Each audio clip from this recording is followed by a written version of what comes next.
Меѓусебната соработка на пратениците, носењето на реформските закони, но и следење на процесите поврзани со евроинтегративниот пат се дел од врските кои ги имат пратениците во делот на реформската агенда на земјата за Европската унија, зашто во собранието во Организација на Институт за демократија дебатира граѓанскиот сектор и пратениците. И едните и другите, иако ги препознаваат позитивните аспекти на подиректното ангажирање на пратениците во евроинтегративните процеси, сметаат дека има уште многу простор вклученоста на пратениците да се засили. Последното истражување теренско покажа дека имаше зголемување во она сеопшта оценка за перцепцијата на работата на собранието, значи мало подобрување после години стагнација или некои надолни трендови, но она перцепција дека собранието е субординирано или подреено на извршната власт се уште за жал обстојува во голем дел.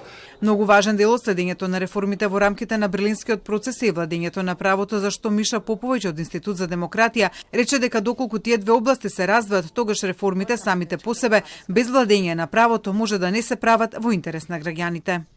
Ако ги разведеме реформите во рамките на Берлинскиот процес од владењето на правото, добиваме листа на реформи кои што може да ги спроведе и Советски Сојуз, Северна Кореја. За тоа докаде спроведувањето на реформите од планот за раст, Стефан Ристевски од Институтот за европска политика рече дека темпото во првата година не е задоволително со исполнување на 621 чекор и ослободени 25 од 85 милиони евра. Тој нагласи улогата на собранието и во имплементацијата на законите. Да потенцираме за улогата на собранието во имплементацијата на реформската агенда, направив еден преглед кој што вели дека 10 од 21 од остасаните реформи вклучува носење на нови или измени на постоечки закони, што не ја посочува улогата на собранието не само како некој кој што треба да врши надзор, меѓутоа и имплементација на реформската агенда. Пратениците пак во дебатата за улогата на собранието се фокусира на меѓусебната соработка во носењето на законите. Политички би било многу покоректно кога ние ги гласаме овие закони, а се дел од европската агенда, а пратениците од опозицијата се присутни во собраниската сала, да не се воздржуваат од гласање, туку да гласаат за.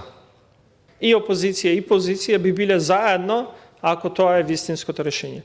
Но кога вие ќе дојдете со решење без при тоа да има соодветен простор за дискусија или подобрување, затоа што доаѓа од опозицијата, сметам дека навистина стануваат првите проблеми. Според представниците на граѓанскиот сектор, пак би било добро ако постои изграден национален консензус за носењето на реформските закони, но и да постои хоризонтална партиска, односно надпартиска поддршка за реформските процеси.